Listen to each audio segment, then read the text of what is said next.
Welcome, everyone. Thank you very much for joining us on this, the last lecture in the Bread IGC Firms and Development course. Reminder that all the previous lectures, as well as the slides, are posted on the website. So please visit that if you want to catch up on anything or revisit them in the future. We're kind of thrilled everyone's managed to, or so many of you have managed to stick around and join us all the way through what has been a fabulous course. Today we're going to end with a bang and have Reka Juhasz talk about industrial policy. Reka is very much a leader in this field, has done a lot of the path-breaking work in recent years on industrial policy, and has kind of a whole new research agenda on measuring industrial policy that I'm sure she'll talk about today, and I mentioned briefly in my first lecture. So we're very excited for her to talk today. This fits very nicely as a bookend to the course.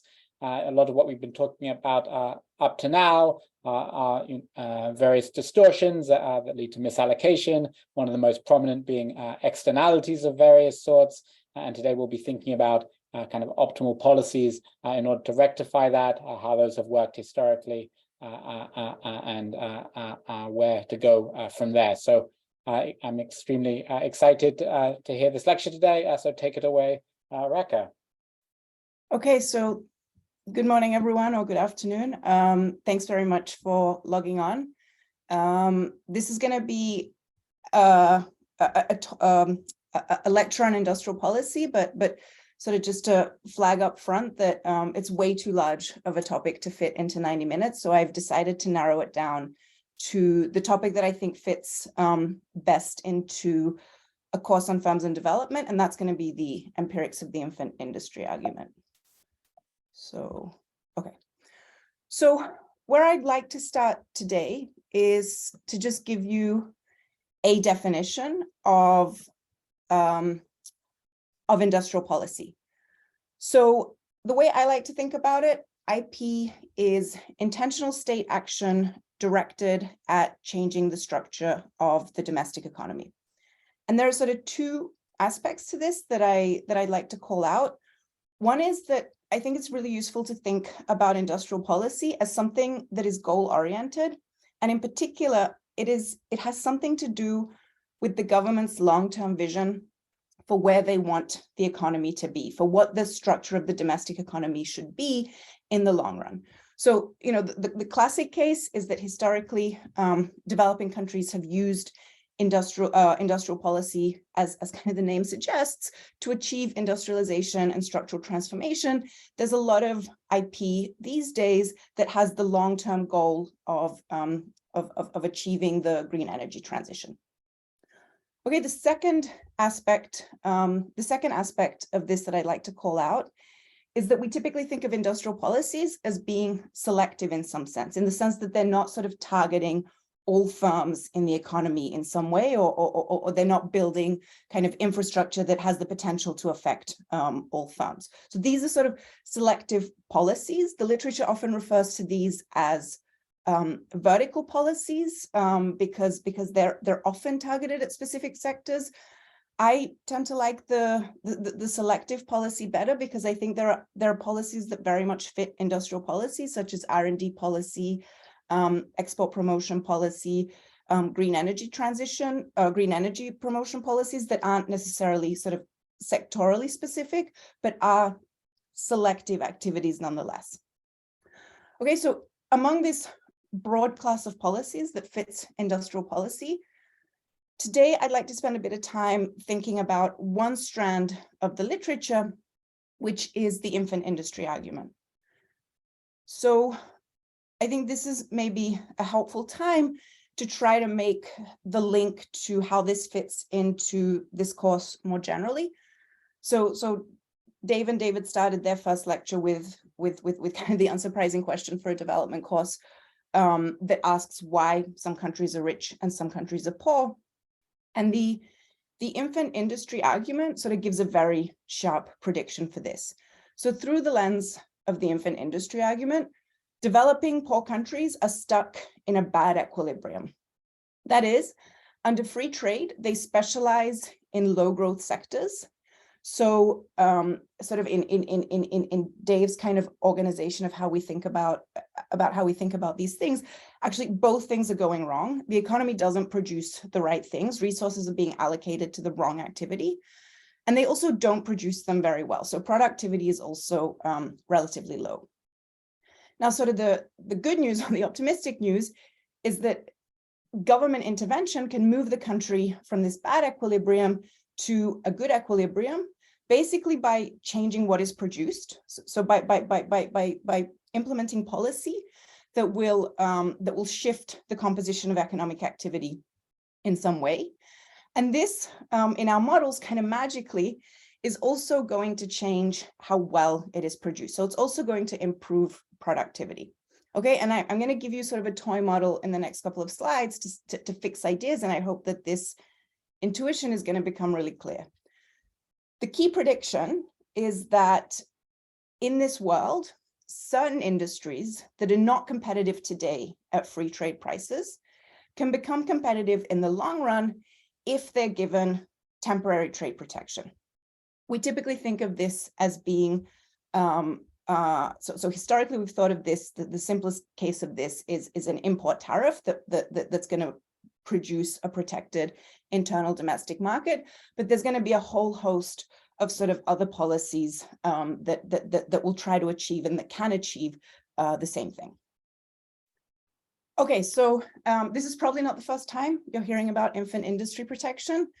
This is an extremely controversial idea. It's also not a new idea. So infant industry promotion and protection is an idea that's been around for at least 200 years, 200 plus years now. And here I'm giving you one example of sort of why it is often deemed to be very controversial. What you see on this picture is sort of the metaphorical infant industry labeled as protected privilege. They're clinging to their nurse that is labeled high tariff, and they're clinging to the nurse because they're being sort of offered the bottle of open market competition. And so this already sort of suggests one of the big kind of issues with infant industry promotion and protection, which is that many people often rightly see it as basically sort of code for the government conducting all sorts of special interest politics. So where I'd like to start today is just to sort of paint you at least my view of what kind of the debate, where the debate on this stands, both in economics and in the social sciences more generally. So there's a very influential and I think actually quite compelling argument, mostly outside of economics, that's being put forward by disciplines in other social sciences and historians, that IP works, that industrial policy works, and not only does it work, but that it is necessary to facilitate the type of structural transformation that many developing countries are seeking. So here I'm giving you sort of one flavor of this argument. This is from a popular economics book called How Asia Works. It's I think a very influential book. Many people have read it. And there sort of Joe Studwell makes the claim that I think is shared by many, that all of today's rich countries, basically with a handful of kind of idiosyncratic exceptions, have been guilty in their formative stages, so during the process of industrialization, of protectionism. And he makes the claim that there are no economies in the world that have developed to the first rank through policies of free trade. So I think that statement is actually broadly true. It is well known that in the 19th century, both the US and Germany industrialized behind high tariff walls and other forms of IP. And we're also coming to understand to an increasing extent that many of the sort of canonical famous growth miracles of the 20th century, Japan, South Korea, Taiwan, and most recently China, have featured a lot of industrial policy. So of course, this is a correlation, right? So we're saying that when these countries were industrializing, they were doing a lot of interventions in their economy that can be thought of as industrial policy. That's not yet a causal statement. I think using the tools of other social sciences, if you read sort of the literature, in my reading, they make a very compelling case with their methods that there's a causal link here. Although this is not something that I think we in the economics literature have tested as rigorously as we could using our sort of different and complementary methods. But even if you sort of buy in, so even if we sort of put problems of causality aside, I think that the more obvious issue with this literature, and this is something that the literature is well aware of, is that the story isn't as easy as countries that did IP succeeded and the ones that did not. We know that many other countries also experimented with industrial policy, with often spectacular failures, and more often with sort of seemingly modest results. And so I think before we sort of even get into talking about any of the papers we're going to look at, I think it's kind of clear that even if industrial policy is a tool that can work, the name of the game is going to be that it's very difficult to make it work well in practice. And sort of my punchline today is going to be that we need so much more work on trying to think about what makes for the good design of institutions and policies that could make IP work well, because the other punchline is going to be that I think we have sort of now a growing body of evidence that suggests that those economic mechanisms that I alluded to, those market failures that I'm about to talk about, those look real. So this is something that we should worry about. Okay, but just to finish off sort of the idea here, this issue that IP is also associated with a lot of kind of disappointing growth performances. This is not something that this literature is not aware of. And in fact, I think a lot of the most kind of interesting qualitative work in this strand of the literature sheds light on what makes for good industrial policy. What are the institutional sort of setups that sort of stack the cards in favor of industrial policy succeeding? And I've just listed a couple of my favorite books there, but there's many more. This is a big literature. So let me pause here and see if anyone has any questions. If not, I'm happy to keep going. But hopefully I also need a sip of water. Okay, so that's sort of kind of one side of the debate. If I want to sort of summarize the view from economics, I think it would be fair to say that until a couple of years ago, this is kind of a cynical take, but until a couple of years ago, the mainstream kind of dominant view in the profession was that industrial policy is not a good idea. You can take this to the extreme and kind of quote Gary Becker, who says that the best industrial policy is none at all. Okay, now if you think about sort of why economists sort of strongly have sort of strong issues with industrial policy, I think that there are very sort of compelling arguments that they make about things that we need to worry about. So, as we've already alluded to, the justification for doing industrial policy is going to be some form of market failure. And what a lot of economists worry about is that, it's all good and well for the social planner to come in and fix the market failure through the lens of your model. But when you try to get the policy maker to do this in reality, you also need to contend with sort of the very real issues of government failure. Okay, so this could be something as simple as information failures. We will write down a model in which there's market failures. Our policymakers don't know where the market failures are. Okay, that's not something that's like super easy to go out and measure in reality. So first of all, there's just simply an information problem of whether the policymaker knows what it is, where the market failure is, and how they should try to correct that. And then there's sort of the whole layer of rent-seeking and political economy problems that also sort of compound this problem when you think about doing industrial policy in reality. And so I think as someone who sort of strongly believes in the potential for industrial policy, I don't think that these are things that we should be taking lightly. I think that these are things that we should be taking very seriously and make kind of topics of investigation. So I think this is something that we should really, keep in mind. The other thing that I think has led many economists to believe that industrial policy is broadly speaking not a good idea is that there's a deeply held belief, I think, in the profession that free trade is conducive to growth. And I think that, I broadly speaking ascribe to that view of the world. I think that where I would sort of shade this a little bit is that thinking that there's a place for industrial policy in the policymaker's toolkit is not necessarily kind of mutually exclusive with a belief that economic integration, economic openness, open market competition in world markets is typically going to be. Please, can we all move out. Everybody, quickly. Don't save it. Move out, Okay. move out. Oh, Caleb, could you mute?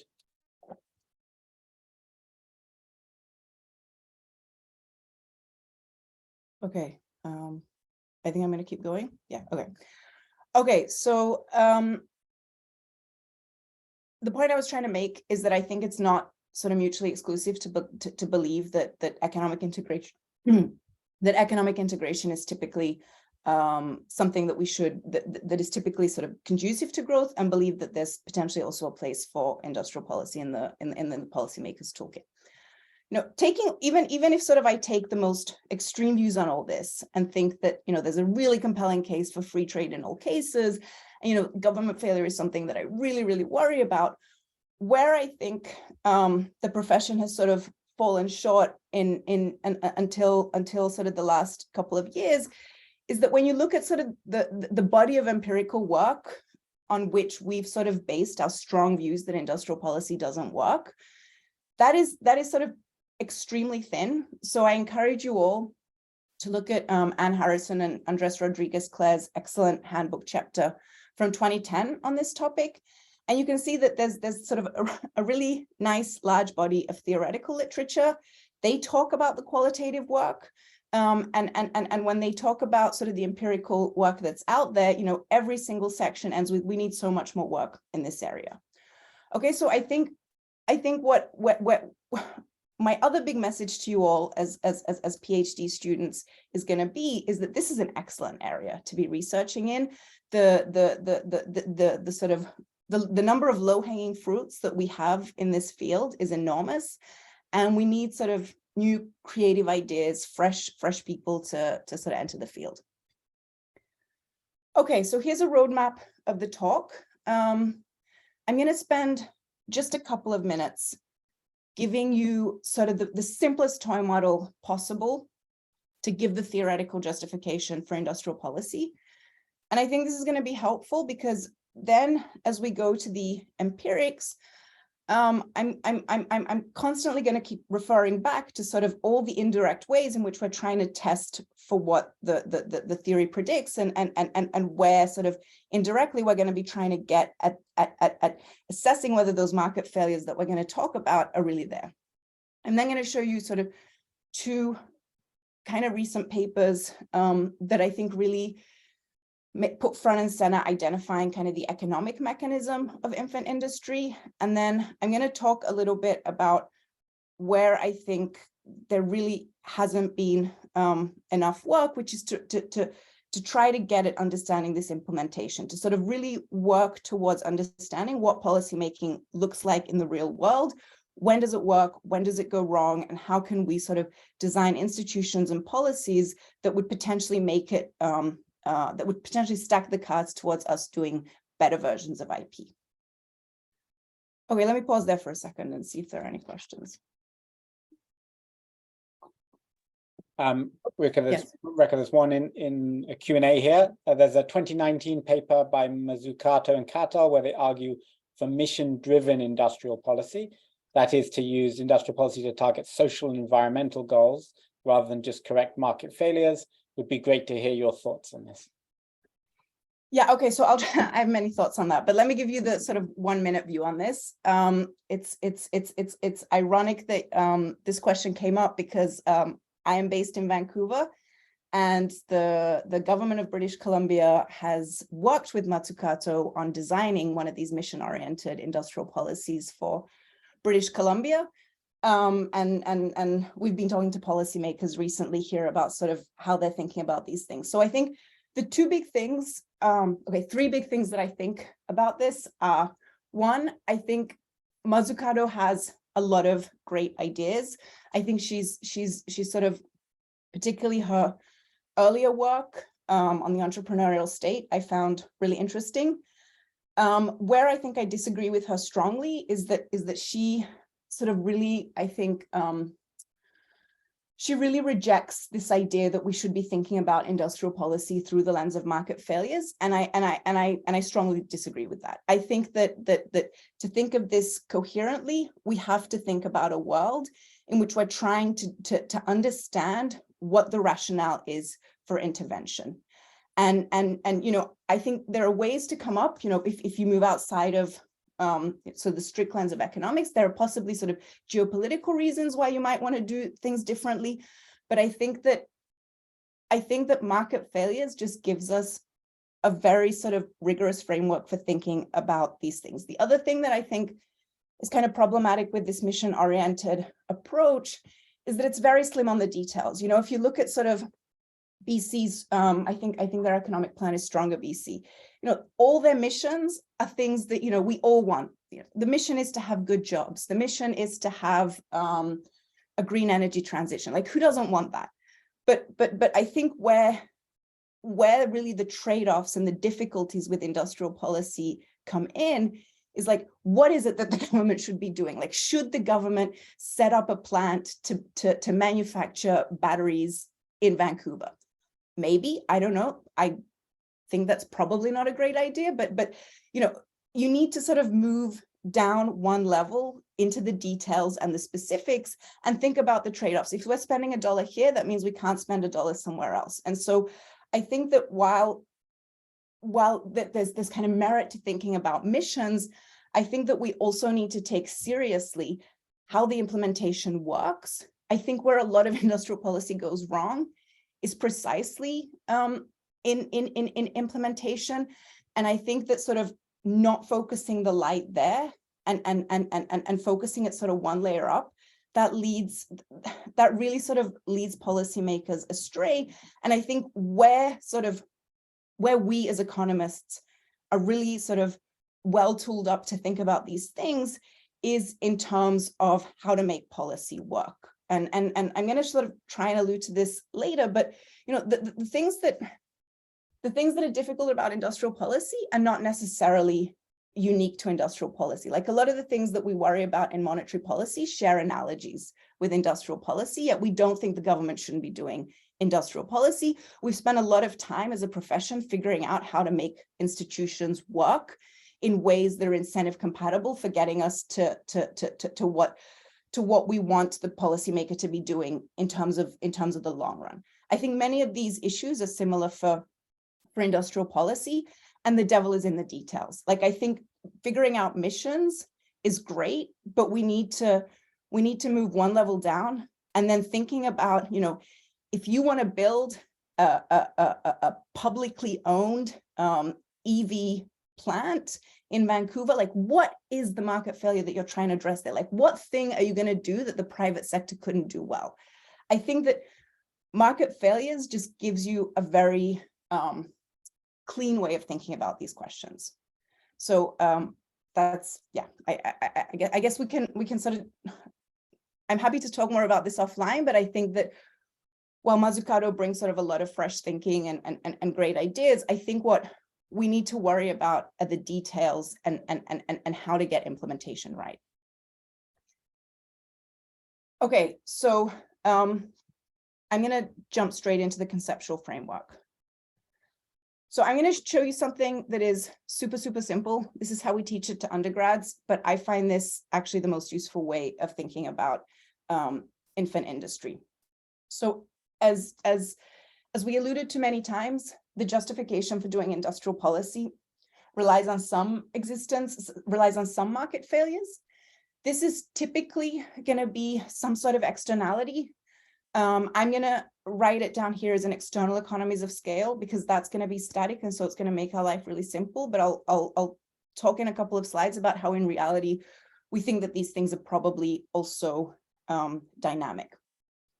Okay, but let's fix ideas. Let's assume that there is a representative firm in the economy that has this very simple linear production function. It's transforming units of labor into units of output, and the labor productivity is denoted with this cap I. Now, the twist with external economies of scale is that at the aggregate level, so the individual firms in the economy take this A to be given, take this A as given. Okay, so for them, this is a parameter. And so this production function is constant returns to scale at the firm level.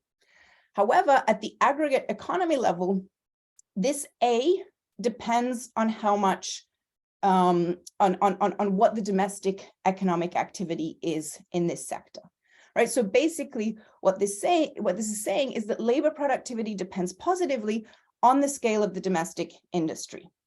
And if you're taking nothing else away from the conceptual framework, what I want you to sort of take a mental picture of is this downward sloping industry-wide average cost curve. The idea is that with external economies of scale, the more the industry produces, so cap I is industry production, the more the industry produces, the lower is our average cost, the higher is our labor productivity. Okay, now why does this lead to an infant industry type prediction? Well, imagine now that this is a small open economy. They take prices as given, and the free trade price is this P star. Okay, under free trade prices, if this economy starts at 0 levels of production, then no one in the economy, no firm in the economy wants to enter, right? I, as a single individual firm that is taking that A as given, I look at sort of what the price is, P star. I look at what my costs are, they're too high, and I say, I don't want to enter the market. Okay, we all think this way, and no one enters the market. Precisely because no one is internalizing the fact that if we all enter together and start producing, then very, very quickly, we're going to move down this industry-wide average cost curve. And so this is where it becomes possible for the policymaker to come in and by providing a sufficiently large tariff or subsidy, they make it profitable for firms to enter, right? So when you put the tariff in place, for example, that's going to raise the domestic price. It's going to make it profitable for firms to enter. And here's the catch. The tariff only needs to be temporary, right? Because once you've got your firms producing somewhere here, you can remove that tariff and it becomes, it remains profitable for these firms to continue to produce at P star. Okay, so this is kind of the magic of infant industry. We're not there yet at the intuition that I showed you. I need to put sort of a little bit more structure on the problem, But the reason I say just remember this is that because in all our empirics, what we're really going to try to be getting at is, does some short run intervention show us evidence that looks consistent with an industry moving down its average cost curve? Put differently, does some sort of temporary intervention change the long-term profitability of the industry? Okay, so this is going to be the name of the game. This doesn't, the reason I need to put more structure on this is that this doesn't tell me that doing this is a good idea, right? There could be some other product in the economy that we would be much better off at producing and just importing. Why? Okay, so I want to spend sort of really just a couple of minutes walking you through kind of what the structure of a more fully fledged infant industry model looks like. This is still going to be as simple as possible. I'm taking this from Harrison and Rodriguez-Clare's handbook chapter. It's one reason is that it's extremely simple and it's sort of really nice to, it's easy to present. The other reason is if you're interested in sort of how to make this richer and more complicated and add sort of more things to it, then the first section of that handbook chapter sort of walks you through all the additional layers you can add onto it. So this is, I think, a great entry point. Basically, the model is going to be a simple two-sector Ricardian model with the twist that we're going to add these external economies of scale to one sector. Okay, so there are going to be two goods, 1 and 2, and there's going to be one factor of production, cap L, in fixed supply. We're going to continue with the small open economy assumption. We're going to label this economy south. They take prices, P star is given. P star is the relative price of good 2 to good 1. Okay, good 1 is really boring. This is sort of the constant returns to scale at the firm level, no aggregate externalities. Okay, so this is the production function for firms producing good 1. Good 2 looks like what I just showed you. Good 2 is also produced with constant returns to scale at the firm level, just like before. But again, here we're going to add the aggregate externality. So this is, there's nothing sort of conceptually difficult here. It's just a more complicated term for reasons that I won't get into. But what you should see here is that this term in curly braces, this is labor productivity. It's taken as given by the firm. And again, it depends on how much labor you allocate to the sector, which is where the externality is coming from. Again, the more labor you allocate to this sector, the higher is your labor productivity, and no firm is internalizing this. Basically, the reason this has to be a little bit more complicated is that we make the assumption that you can't get these productivity gains forever. So if at some point, once you add more and more labor to this sector, you sort of max out your productivity gain at this L bar. And you don't need to worry about this, but in what follows, we're going to assume that the economy has enough labor that it can reach this L bar when it allocates labor to this production of good 2. Okay, so now we're ready to talk about some things. And this is where we can really link back to that intuition that I started with at the beginning about multiplicity of equilibria and good and bad equilibria. Okay, so for this restriction on parameters, so when the labor productivities satisfy the following inequalities, there's going to be multiple equilibria. What we mean by that is that for this country south, complete specialization in either good 1 or good 2 is in equilibrium. Okay, basically the intuition is that when we're fully specialized in good 1, this is going to be our opportunity cost of production, and so we're going to have a comparative advantage in producing good 1.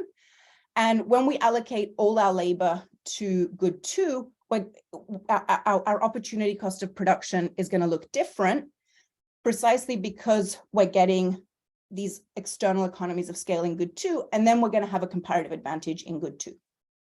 Okay, so there are multiple equilibria. Fine. The second thing is the equilibrium with specialization in good 2 is superior. Okay, so yes, there are good and bad equilibrium now. Good 2, the one with external economies of scale, that one is better. It yields a higher wage. Okay, so in this world, we think of the South as having a latent comparative advantage in 2. It's latent because when you're specialized in good 1, it doesn't look like you're good at doing good too in a comparative advantage sense. Okay, this is exactly the intuition I started with, that through the lens of infant industry, in developing countries, some industries are stuck, or the economy is stuck in a bad equilibrium. And a temporary tariff can possibly move the economy from the bad to the good equilibrium. And this may be welfare enhancing. Okay, this is sort of the simplest way of stating the infant industry model. And this is really this is really just to show you that the intuition works. What we're really going to be testing for, when we look at the empirics is this. Okay, we're going to be seeing, does temporary intervention change the long run profitability of the industry? So let me give you a couple of notes. One thing that I want to point out is that, you know, we've done the static model just because it's so much easier to do.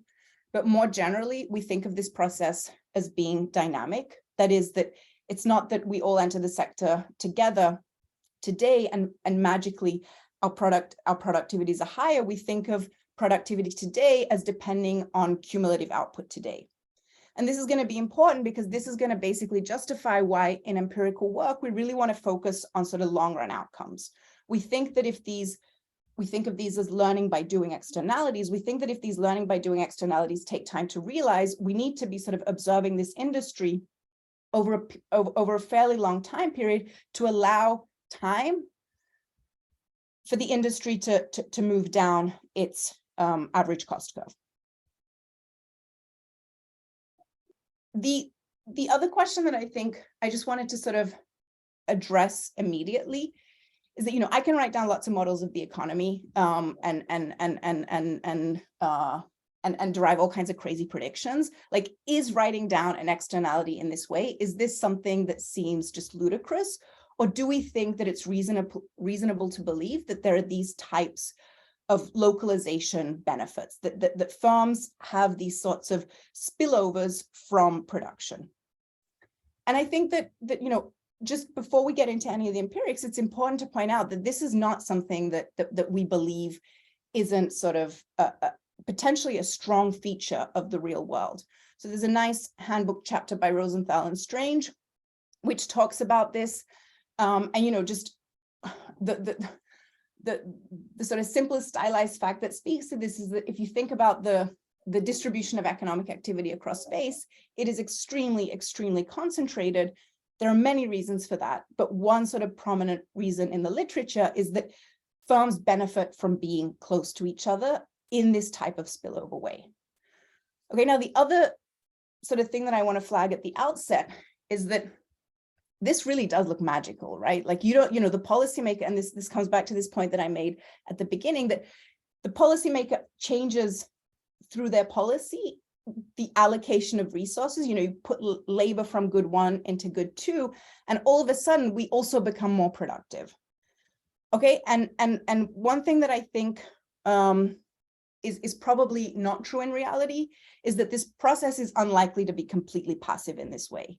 And I'm going to try and show you some evidence for that a little bit more later. I think that there's actually sort of, this is more costly and potentially more risky for firms. And this is also a reason why getting industrial policy right may be difficult.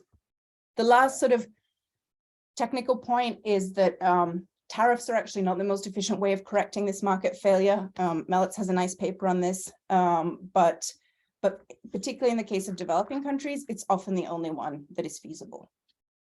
Okay, so how are we doing on time? Okay.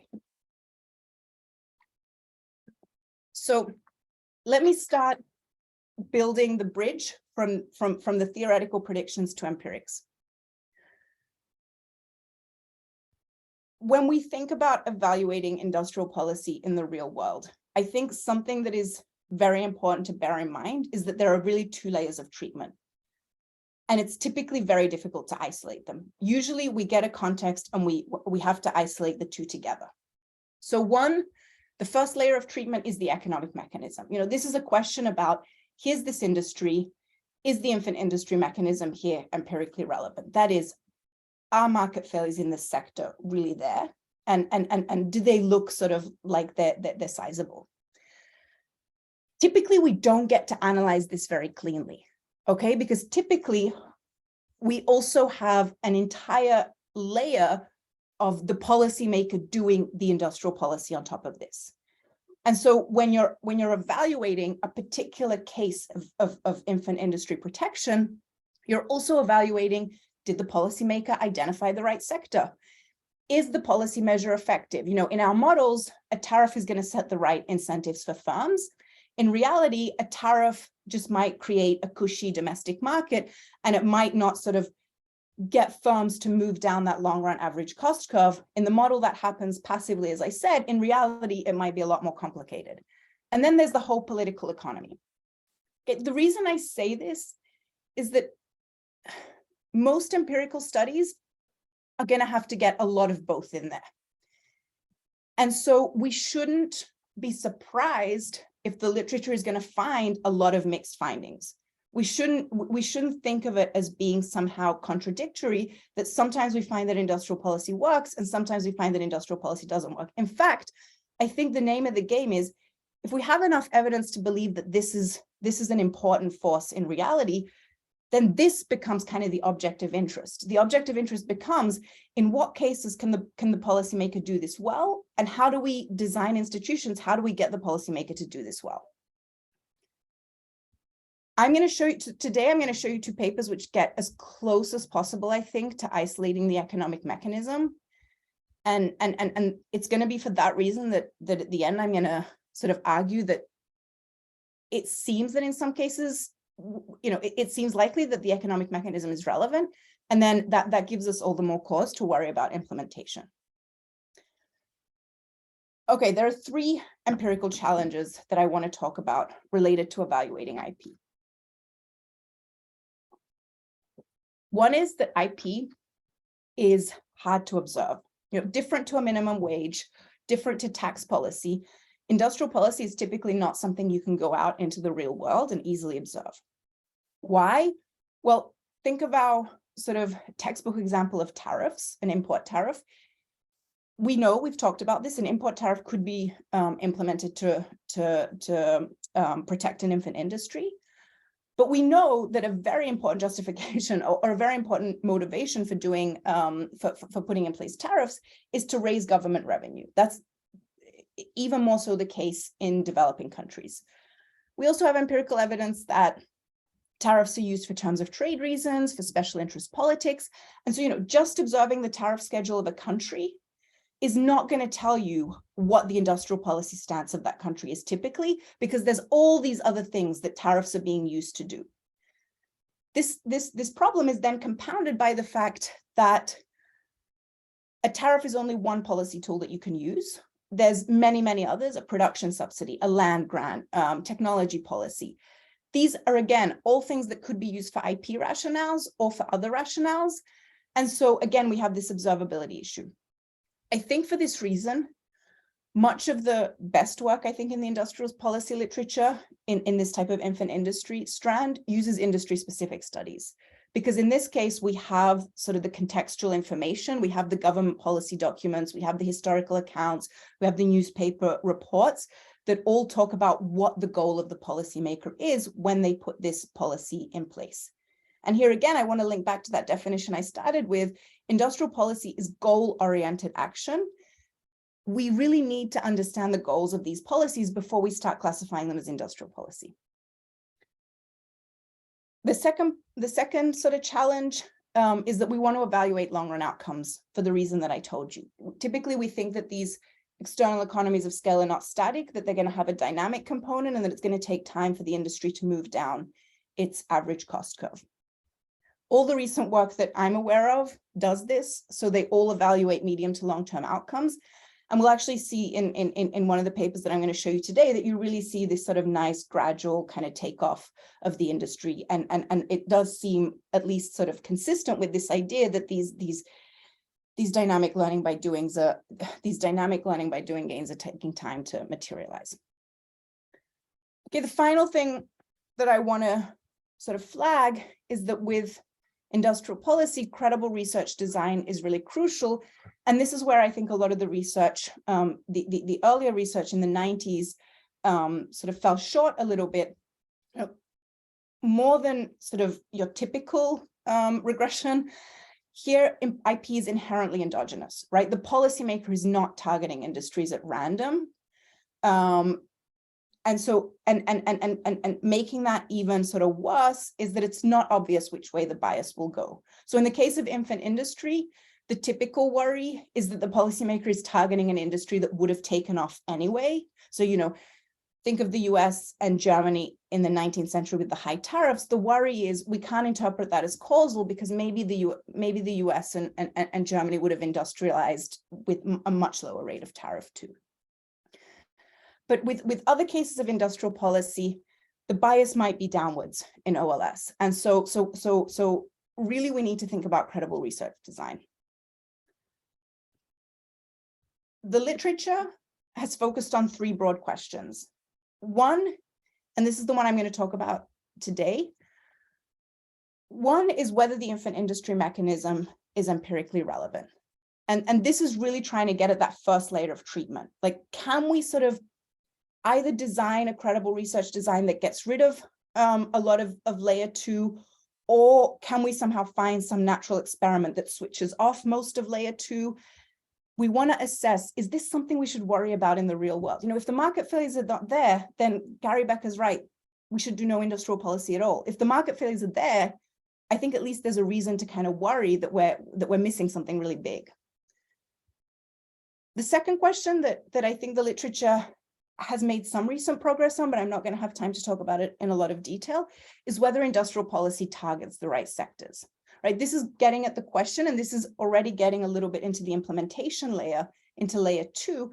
Does it look like the policymaker can figure out which sectors of the economy are the ones where the market failures are and where it should be directing its interventions? And where there's been really no convincing empirical work, I think, is this third question, which I think is crucial. And I think there's ample scope to do so much more here. What is the effect of industrial policy on a country's economic performance? This is where sort of we need some sort of empirical evidence to speak to this large literature outside of the social sciences, which says, oh, industrial policy, that was sort of the main driver of the East Asia growth miracle. You know, this is bread and butter economics work. We have great new tools developed over the past 2-3 years in econometrics that let us think about assessing these, maybe not in perfect ways, but at least in better ways than we've done before. And you know, our level of ignorance at the moment is pretty high. And so I think the bar here to do something that is good is pretty low. Okay. Any questions?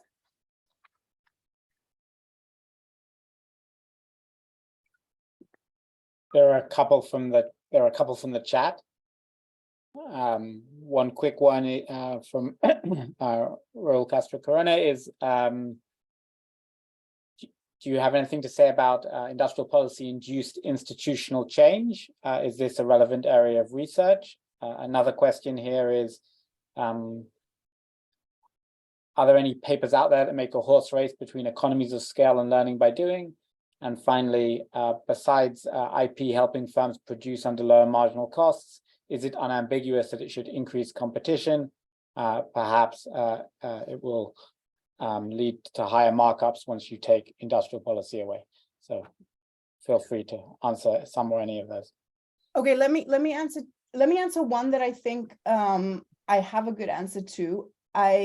Off the top of my head. So the one that asked about evaluating external economies of scale or learning by doing, there's a nice paper by a PhD student out of Stanford a couple of years ago, Ariel Pons-Benegas. I think it's in the slides and it's in the references and it'll be in the reading list that I upload.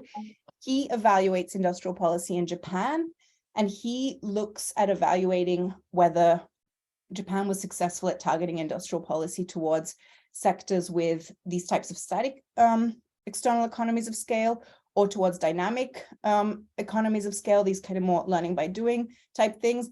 And he finds that the policy was more oriented towards the sectors with external economies of scale, though I think he finds evidence on both. So that's one thing. I think if I understood the question on tariffs right, I think this is the name of the game. So I think in our model, the tariff is going to do the right thing. The firms are going to move down their average cost curve. In reality, we know from a great literature in trade that when you liberalize trade in developing countries, there's a substantial productivity effect for firms. Part of that is going to be access to intermediate inputs, but another part of that is the escape competition effect that that tariff protection creates. This is precisely kind of the problem that I think we need to worry about in reality. And this is why sort of designing and thinking about how we design better policy that can get around these types of issues would be much more important. At the end of the day, I think the trade-off is going to be, and I'm going to show you some evidence for this if I have time, a tariff is probably a really, really blunt tool to do industrial policy. At the same time, many other industrial policies are extremely expensive. They cost the government money. Think about what a tariff does. It's raising government revenue. From a developing country's point of view that is very fiscally constrained, a tariff, you can kind of kill two birds with one stone, right? A tariff is going to provide some infant industry protection, and it's also not costing the government anything. And so very often, I think that the difficult trade-off is that a better form of industrial policy might be something more technocratic, more finely targeted, something that is expensive, but that might not be feasible, either from a fiscal point of view or from an administrative capacity point of view. I'm going to show you that most of what rich countries do is they target their industrial policy towards individual firms using sort of very technocratic tools like trade financing or a variety of other things that at scale are probably not going to be feasible for developing countries. So I think this is kind of the challenge. Okay. Let me talk about the two papers that I want to do in some amount of detail. These are both answering the question of, is the infant industry mechanism relevant? And they fit into this nice sort of history of these single industry studies, which I think are very useful because they have a lot of information on the context of the policies. The way in which I think this modern work has built on the past work is that much of past work, actually all of the past work that I'm aware of, uses a model to simulate the counterfactual of no protection. And I think it's been very important in terms of sort of getting a grasp on how much we should worry about infant industry. It's been really important for the literature to sort of get more credible reduced form evidence where you have sort of a research design that thinks carefully about the counterfactual. And for reasons that I'm going to talk about, most of these papers leverage natural experiments, the reason being that you're really trying to get rid of a lot of the stuff in level 2 of treatment. Okay, so the first paper I'm going to talk about is a recent paper, Temporary Protection and Technology Adoption. I think I've already introduced actually some of the key ideas. The key idea in this paper is that we really want to find a way to narrow down on the economic mechanism. And what this paper does is it actually doesn't analyze a case of industrial policy. It takes a natural experiment that mimics tariff protection of an infant industry. And for that reason, it's not going to completely do away with layer 2, but it's going to do away with a lot of implementation. There's no policymaker picking this industry. There's no obvious political economy rent seeking that's happening around this. The other thing the paper does in terms of identification is that it's going to move what I think is sort of a more difficult problem, which is to find a credible counterfactual for the country as a whole. It's going to move this problem to within country. And it's going to, I think it's intuitive to see why sort of thinking about counterfactuals and thinking about regions within a particular country as being more comparable to each other is sort of an easier sell than comparing countries. The particular context this paper looks at is the development of mechanized cotton spinning in the 19th century. And the sort of exogenous shock that it's going to use is going to be the Napoleonic blockade against Britain. Okay, so We've had a lot of words. Let me show you some pictures.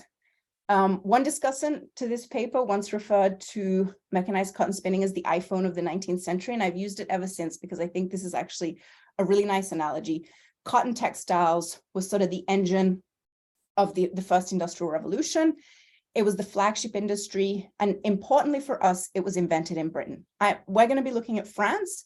France is going to be the technological follower country. It's going to be the country that gets there late to moving down its average cost curve. Britain's going to have the first mover advantage. When we pick up the story, Britain has already moved down its industry-wide average cost curve, and France is not competitive. Okay, it's going to be important for what I show you later that you take a mental sort of picture of this slide. Here's the old technology. It's a hand spinning wheel. Here's the new technology. It is mechanized cotton spinning. The productivity improvements are huge. That's one thing. The other thing that I want you to see is that there is a massive reorganization of production that is happening. The old technology is organized as rural cottage industry. It's women spinning in their homes in agricultural downtime. The new technology is large-scale factory production. And within kind of a remarkable space of time, the industry goes to having 60 employees on average. And one of the things that I'm going to be sort of highlighting at the end is that, through the lens of our toy model, learning how to do this well, that's going to seem easy and costless. I'm going to show you some evidence that here, in fact, it looks like this was pretty costly to do for the firms. And then everyone learned how to do it. The technology diffused. That's the externality. But that this idea that we will necessarily move down that average cost curve, that's not always going to be true. And again, a tariff is probably going to be a pretty blunt tool if we're trying to get our firms to go to this from doing this. So mechanized cotton spinning in France in the early 19th century is a good candidate for infant industry. Pre-mechanization, France is Britain's closest European competitor. This is important because I'm trying to build a narrative that these two countries are in all other respects the same. Obviously, that's not true, but actually at a high level for what we're trying to do, it's pretty accurate. Historians have made a case for large learning by doing externalities here. And what I also think is kind of important is that French firms actually acquire this technology before the French Revolution, but they're not competitive. And so one possible take on this setting that you could give is that there's a historical accident. It happens to be the case for some idiosyncratic reason. Britain figures out how to mechanize cotton spinning. They get the first mover advantage and they're moving down their industry-wide average cost curve. France is trying to get in the game, but they can't do it because they're further up their average cost curve. And in the midst of all this, the Napoleonic blockade happens, leading to some areas of France to be better protected from trade with Britain than others. And this is going to be sort of the quasi-exogenous variation that we're going to be trying to leverage to ask what the effect of temporary trade protection is on the French cotton spinning industry. Okay, France was not competitive. These are prices before the blockade. The key to the blockade, so in the background, you have war between Britain and France. Napoleon has this idea that he's going to try to crush Britain economically by denying them access to European export markets. And so the name of the game for the next couple of years is going to be to try to stop British goods from entering all of continental Europe. Continental Europe is big, so this is like a big undertaking. And it doesn't work. Basically, instead of stopping trade, it diverts trade to more costly and more circuitous routes, which is great for this paper, because basically this is what's going to drive the variation. If the blockade was successful, everywhere would be shut off. Now, instead, places are going to get sort of differential trade shocks depending on where they are. And this is going to allow us to sort of exploit this quasi-random variation in trade protection. Okay, it was clear even at the time that the blockade was not successful. Here is the mighty British commerce throwing all its goods at Napoleon across the channel. Printed calicos here are where you see the cotton yarn that we're talking about. I'm going to speed up a little bit because I want to get through to the next paper. And I think you can sort of access the slides and of course the paper as well. So I'm going to sort of speed up the next slides because I think they're just going to make the point in sort of try to make the convincing point that there is this sort of interesting variation in trade that we can exploit. This graph shows that trade did not stop, rather the direction changed. And so let me explain the blockade with this slide, and then I'm going to skip a couple of the next slides. Basically, if you think about the map of Europe in front of you, Britain is north of France. And so prior to the blockade, most of British exports were going into Northern Europe. This is really where things start to go south, so to speak, for the British. And trade with Southern Europe was a little bit lower. Basically, the high level story is that the blockade was successful to some extent in the north. It was unsuccessful in the south. And so what the British did was they diverted their trade through the south, through the Mediterranean and into France. And so basically what ends up happening is that before, trade was coming into France, these pieces of cotton yarn that were competing with the French cotton yarn, they were coming into France from a northerly direction. Now that you have to reroute trade through the south, they're coming in from a southerly direction. And so this is going to give a different size shock depending on where you're located. Given what I just told you, what we do in the paper is we calculate the change in effective distance to Britain before and after the blockade, and it gives us this heat map for the French Empire. Our units of analysis are going to be French departments, and given what I told you, it makes sense that the blockade had the biggest sort of effect on protecting trade along the channel, and it sort of decreased in intensity as we move down south. There are two questions that we're going to ask in this paper. Did regions which became better protected from trade increase capacity in mechanized cotton spinning? Okay, this is just the question of whether the blockade was effective in getting entrepreneurs to get into mechanized cotton spinning. And because there's this old technology that's available, it's actually not obvious that the producers are going to scale up in the new technology. There's this interesting model by Sore that actually argues that in developing countries, this is a very relevant context in the sense that what infant industry protection actually ends up doing very often is just promoting the old technology, the rural cottage industry, instead of getting the new technology off the ground. And then in the long run, we're going to ask whether the profitability, whether we see any evidence that the profitability of production changed. Okay, so did the effects persist after pre-blockade variation in protection was restored?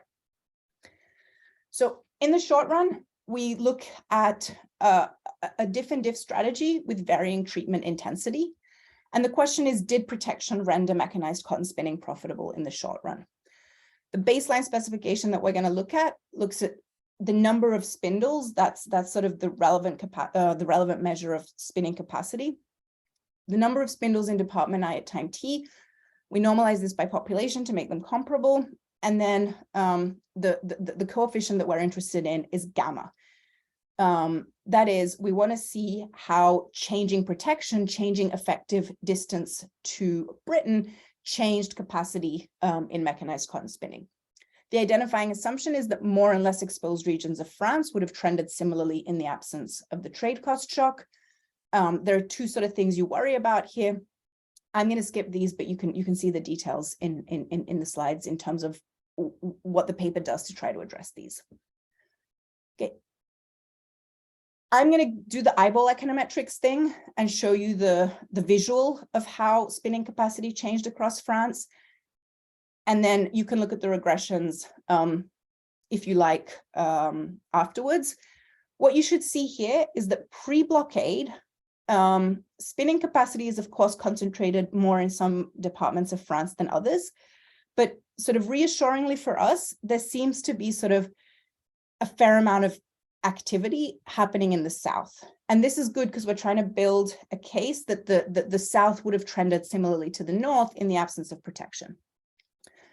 What you see is that after the blockade, this is not drawn to scale because there's a huge increase in capacity, so we wouldn't be able to see this if I drew this to scale. So what you see is that spinning capacity quadrupled in the space of these 10 years during the blockade, but it was very much concentrated here in the north, and particularly along the channel, which got the largest amount of protection. A spinning capacity stagnated or even declined somewhat in the south, particularly here along the Pyrenees. I'm not going to show you the regressions in the interest of time, but basically what the regressions show is that in the short run, protection increased mechanized cotton spinning more in the regions that were more protected from trade. Okay, here are the regressions. I'm just going to skip through them in the interest of time. I think those results are somewhat interesting because, as I said, there are sort of two margins that the French spinners could have gone. They could have stayed in the old technology, or they could have scaled up in the new technology. But I think from the point of view of the infant industry argument, what we also really want to know is what happens in the long run. Okay, did the short run protection affect the long-term profitability of mechanized cotton spinning? And for this, we sort of want to evaluate whether we see any evidence consistent with these northern French departments moving further down this average cost curve. The baseline specification that we're going to use to analyze this is going to be to look at sort of outcomes at the department level, mostly whether this mechanized cotton spinning capacity also in the long run regressed on how much spinning capacity there was in 1812. Now, this is not a regression that we can sort of seriously interpret when run as OLS because spinning capacity in 1812 is endogenous. But of course, the trade cost shock gives us an IV strategy. We're going to try to use the spinning capacity that is only there in 1812 because of this exogenous event of increased trade protection.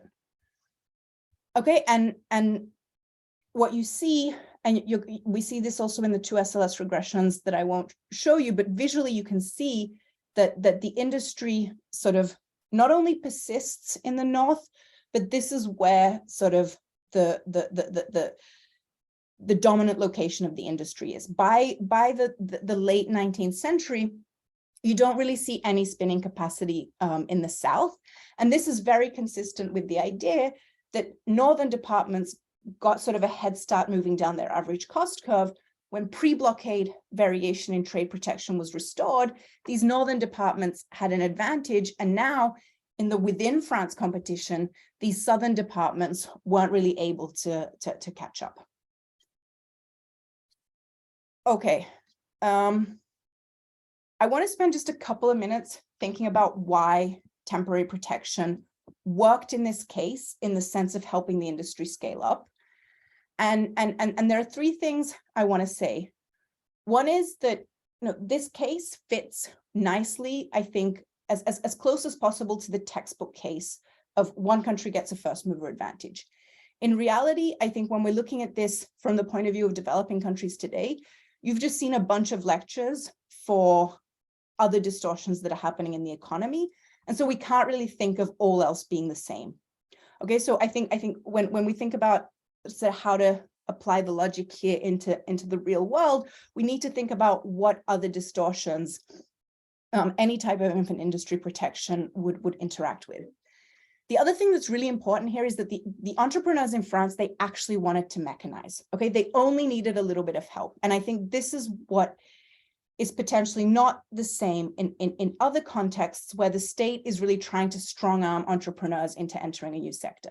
You saw that even in 1803, even at the beginning of the blockade, there was already some mechanized cotton spinning capacity. If entrepreneurs want to do this, and that I think is important because they already have sort of their own incentives for trying to move down that average cost curve.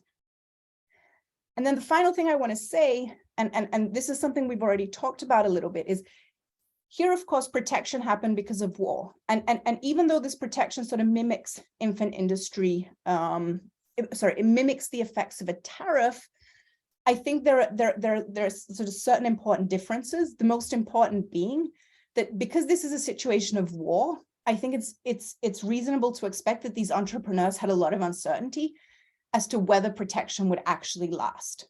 Okay, and this came up in response to a question that we talked about. in reality, I think this escape competition effect of a tariff is really important, particularly if the policymaker is not very credible in signaling that this protection is truly temporary. Okay, now the final thing that I want to talk about here is what learning did the entrepreneurs do? Like, wouldn't it be great if we could kind of try to understand what the magical thing is that happens that allows them to increase their productivity? And so I just want to show you something real quick from a related paper that we have with Mona Squicciarini and Nico Voigtlander, in which we look at this same industry, except now we're going to look at the plant level. We're going to look at what is happening to individual plants at this early stage of technology adoption and at the later stage of technology adoption. And what you see here, this is the productivity, this is the labor productivity distribution, this gray dashed line for mechanized cotton spinning at the beginning of the blockade. This is the productivity distribution in 1840 when the technology is mature. And the point that I want to impress on you here is that there is really a lot of heterogeneity in firm performance at the early stage of technology adoption relative to what comes later. And this is not something, so don't worry too much about what these two sectors are. Basically, the point here is to show you that there's something sort of unique happening at this early stage of technology adoption in cotton spinning. There's a lot of poor performing farms. What happens in the long run is that productivity grows sort of strongly in this sector over this 3-decade period. And it's because we get rid of this left tail of the distribution. What we've been able to do in this paper is to kind of figure out what it is that firms are doing here. And what seems to be the case is that firms are figuring out how to do factory-based production, right? Think about those two pictures I showed you. Firms are figuring out how to efficiently run a factory. And that is not easy. And that is not happening as passively as that simple toy model of infant industry suggested. So we've been able to find the building layout of 60 of these plants. We know what the shape of the buildings were. And this seems to be one important dimension for figuring out how to run a factory efficiently. Okay, and what we see the number of floors that a building has, and we see sort of what the shape of the building is, how close it is to a perfect square. And what you can see is that, again, gray is the early stage of technology adoption. At the early stage of technology adoption, there is a great deal of experimentation about how to run a factory. Firms are doing all sorts of things. Later down the line, as the technology matures, the building layout becomes far more, the distribution for these becomes far less dispersed. They converge on some sort of best practice. And we show that getting this right is associated with a higher probability of surviving, so that getting this right confers some sort of an advantage. And we also show that firms are learning from each other through spatial knowledge diffusion. Okay, what I want you to take away from this paper is that what I've learned here that links to infant industry is that this type of technology adoption that we're talking about doesn't happen sort of as magically as our simple models predict. There seems to be sort of a lot of costly investments that firms are making in experimentation. And again, this could be a reason, once this is not taking place passively, this could be another reason why a very blunt tool like a tariff is not really is not really going to get the industry off the ground typically.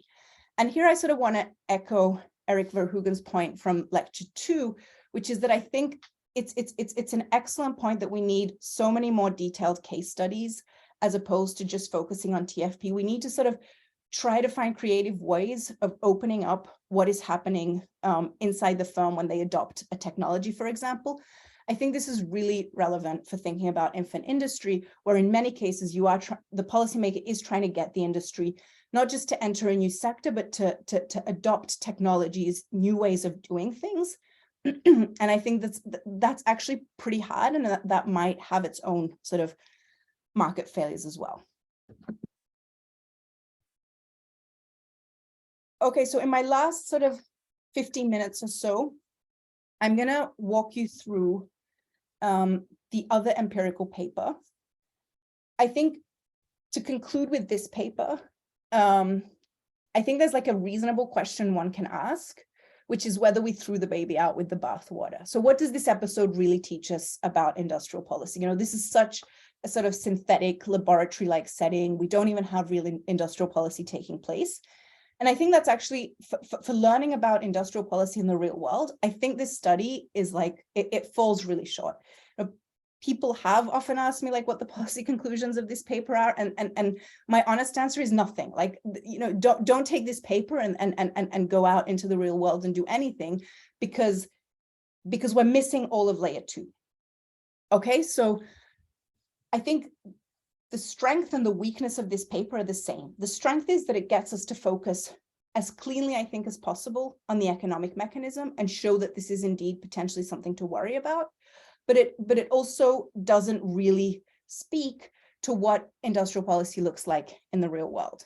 And so for that, I think the next paper I want to talk about, Lane 2022, is a much better example, because it is evaluating industrial policy as it is practiced by the policymaker in the real world.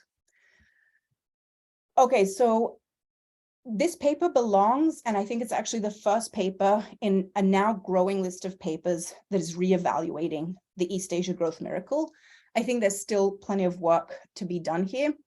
The paper that I referenced in response to one of your questions is this paper by Pons Venegas. Liu 2019 is also a paper you should look at that is also trying to evaluate through the lens of a model whether South Korea and China were targeting the sectors with sort of the largest externalities and the largest market failures. And he finds also that this is the case. But the paper that I think is most relevant for us here, thinking about the empirics, just the economic mechanism of infant industry, is Lane 2022.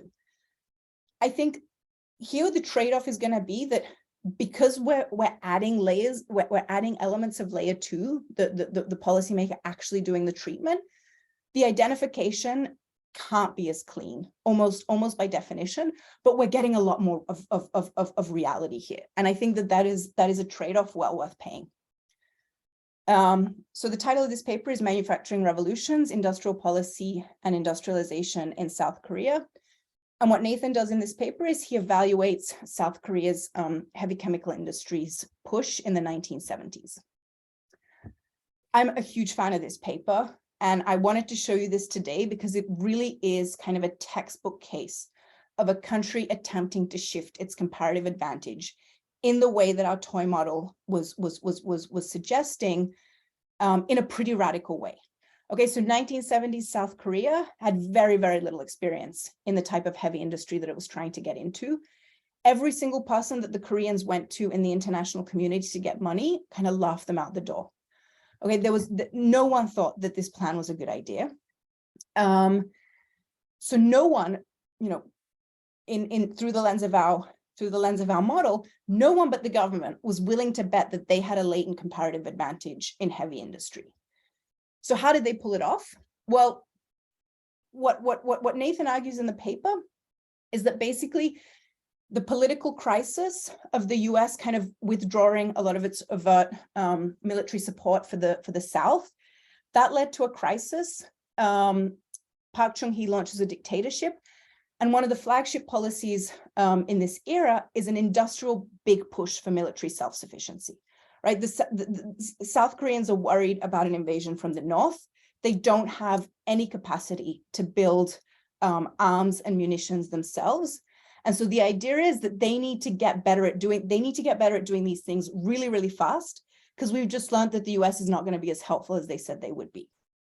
Okay, and this comes to an end quite abruptly in 1979 when Park Chung-hee is assassinated. So the policy is really this kind of short 6-year policy. We have some information on what the policy actually is. So they're really using 2 policy measures. A massive amount of money is being poured into these HCI industries, and they're also using trade policy to steer resources and economic activity to treated sectors. Basically, the government is messing with prices in the economy to try to get you from good 1 to good 2, to try to get you from the bad to the quote good equilibrium. Okay, and the rationale for this, kind of the natural experiment flavor of this, is that what the Koreans want to do is to build rockets and small arms. Those are just like not on the table. There's no way that they're going to be able to do this, and there's no way that they're going to get financing from anyone to help them build rockets. Okay, what seems feasible is to do the upstream sectors, to do the steel and all the other heavy industry that's going to allow them to one day do this stuff too. Okay, so the goal is to shift light industry into heavy industrial economy. Here are two major policies that are being used. One is the tax policy, and the other is just lending by the Korean Development Bank. So the red line here shows you HCI sectors, and you can see that tax rates, marginal tax rates become much, much lower, dramatically lower for HCI industries than non-HCI industries. And you see that the government is also, through the Korean Development Bank, lending a bunch of money to these sectors. The other thing that they're doing is that, and this is, I mean, this is so impressively modern, they're cutting input tariffs differentially for HCI sectors, and they're also easing quantitative restrictions a little bit for HCI sectors. There's no evidence that they're using import tariffs, right? And I say that this is a very modern policy because there's recent papers that show that one of the main ways to improve productivity, one of the main channels through which productivity improves when you liberalize trade, is that firms get access to higher quality imported inputs. And the Koreans were doing this. They weren't doing that type of tariff protection of infant industries, as far as we can tell, that we've been talking about until now. The other thing, and I asked Nathan about this week, lurking in the background, there's this export promotion that you've heard of.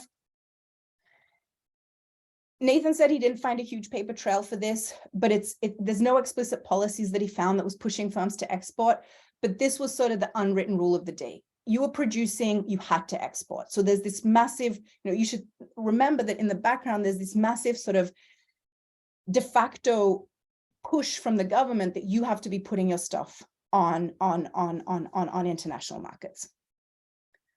Okay, so Nathan's gonna, what the paper does is it estimates a difference between targeted and non-targeted industries before and after the policy. So again, this is a diff strategy, looking at targeted and non-targeted industries and comparing them. The identifying assumption being that the treated sectors would have evolved similarly to untreated sectors in the absence of treatment. So to me, what's compelling about this setting is that usually what we worry about here is that the industry was just about to take off anyway, right? The policymaker targets something, it takes off, but we overestimate the effect of that industrial policy because this industry was about to take off anyway. The fact that no one was willing to bet on this, no one put their money on the table to do this, suggests to me kind of very strongly that these sectors were not sort of on the cusp of taking off. Nathan evaluates two things, the direct and the network effects of the policy. So he's going to look at what happens to downstream sectors, so the users of these HCI industries, and he's going to find a positive effect on both. The ones that I've pulled out for you today, he looks at all sorts of outcomes. The ones that I've pulled out for you today are the ones that look at what happens to Reveal's comparative advantage. This is sort of a proxy that people use to look at whether a country is increasing its comparative advantage in a certain sector. And you see that in line sort of with the infant industry model, once the policy starts, the RCA of the treated sectors starts to differentially increase, and it increases sort of beyond when the policy is withdrawn. Again, this is suggesting that there are these dynamic learning by doing gains. It's suggesting that this temporary treatment changed the long-term profitability of this sector. And more importantly, I think it suggests that Korea managed to sort of pull off something that is really kind of remarkable, which is to shift comparative advantage in this sort of very, very dramatic way. Nathan also, the paper also finds effects on downstream sectors. So basically here, the diff and diff that we're looking at is whether sectors that are more downstream sectors that use more heavily the targeted sectors, whether they see a differential increase in their revealed comparative advantage. And he finds some evidence for that.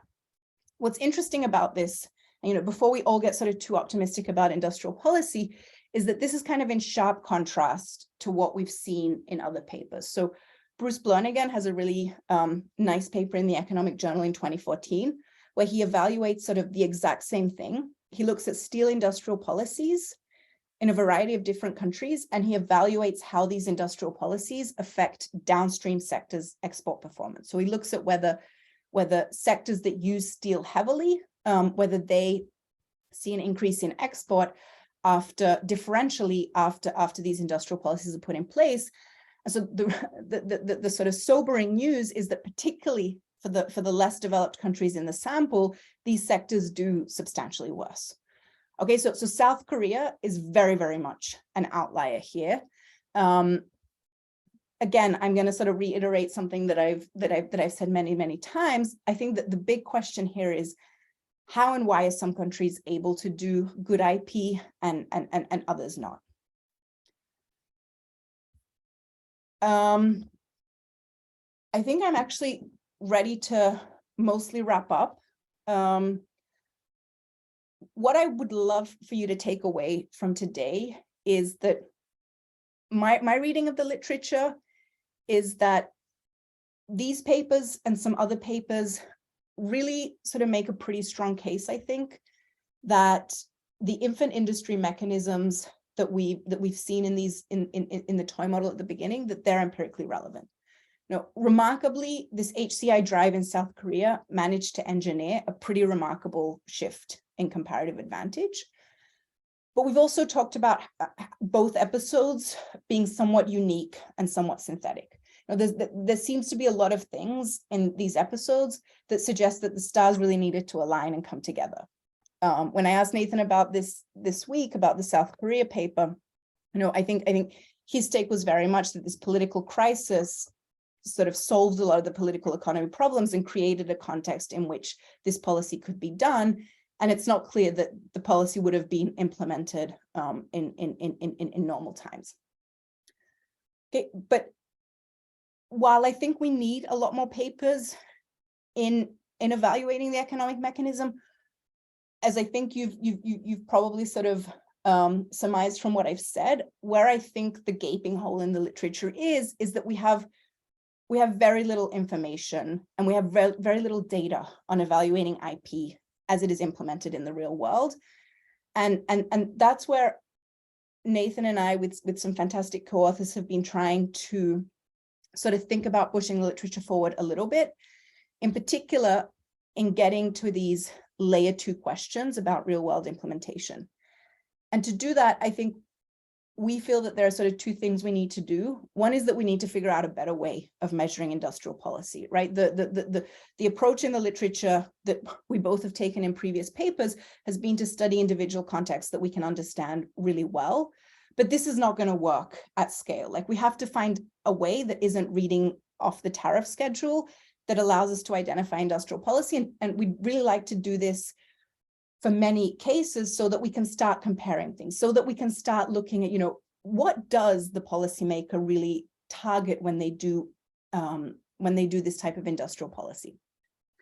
And so just to give you sort of the one sentence overview, basically what we've been trying to do is to build a text-based approach to measuring industrial policy using tools from supervised machine learning. And the reason for this goes all the way back to slide 1. Industrial policy is goal-oriented action. The policymaker wants to achieve its long-run vision for the economy by changing what is produced, by changing the composition of economic activity in some way. And so because of this goal-oriented nature of industrial policy, we think the paper trail to look at is not the policy measures themselves. The paper trail to look at is to look at what policymakers say when they implement policy. We have a proof of concept that does this. I'm not gonna walk you through the details. I've got the slides here, and I'll link the paper in the reading list. There are 3 sort of main takeaways that I think already speak a little bit to some of the questions we've talked about here. One thing is that, at least in our data, we see that IP is more prevalent in rich countries. We see that there's very little in the least developed economies that we can measure. And we also see that these policy tools are typically very, very narrowly targeted. They're often targeted at individual firms, and they're expensive tools. The one exception here is that we do see import tariffs being used for industrial policy in lower and middle income countries. It's one of the top 3 instruments used. And I think that makes a lot of sense. This is what is going to be feasible for many of these countries to do. They don't have a ton of money to be giving out state loans and trade financing, interest payment subsidies, et cetera, et cetera. And then the final thing, which goes very much against what we just saw with the South Korea paper, is that in rich countries, we see that industrial policy is correlated with revealed comparative advantage sectors. Rich countries seem to be targeting industrial policy towards sectors in which they have a revealed comparative advantage. The effect is not there for poor countries. There's basically no effect that we can discern in the lower part of the income distribution. So let me wrap up. My conclusions 1 to 20 are that we need more research on industrial policy. I think we've made some recent progress in identifying the economic mechanisms. Market failures are definitely important in some circumstances, in ways consistent with infant industry. But like the paper with Squicciarini and Voigtlander shows, I think we need sort of plant data and micro studies to help us understand what other frictions might be taking place in these new industries that policymakers might be trying to launch. And then I think that the second thing is that I think implementation is going to be the name of the game. Designing institutions that overcome a lot of the political economy issues that plague industrial policy is key.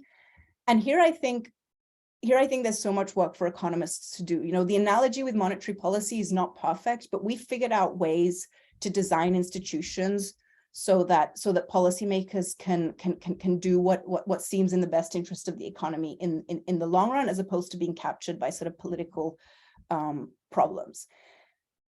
2 final conclusions. I think we should be a lot more open to experimentation and have a lot higher tolerance for failure. I think there's no way to do industrial policy in which the policymaker is always getting things right. And I really worry that particularly now that we're entering an era of a lot of industrial policy, people are going to jump on failures. Again, the analogy is not perfect, but a venture capitalist needs to strike lucky with 1 out of 100. And I think, I hope the policymaker is going to be better than 1 out of 100, but this is hard to do, and failure is almost part of the story. And we should figure out how to, again, design institutions that allow us to sort of step out of industries in which policy is not working. And then the final thought I want to leave you with is that, as many of you will probably have seen in the news, the landscape of globalization is very much changing. Developed countries in particular have moved very aggressively towards a much more sort of protectionist stance. And I think I'm not seeing sort of a lot of discourse on how this changing landscape is going to affect developing countries, which I think is particularly important because of the fiscal administrative constraints in many of the developing countries that are going to mean that they're not going to be able to compete with the types of industrial subsidies and spending that we're seeing in developing countries. Maybe they don't need to because they're producing different things, but we see a lot of talk about sort of the US and the EU and China.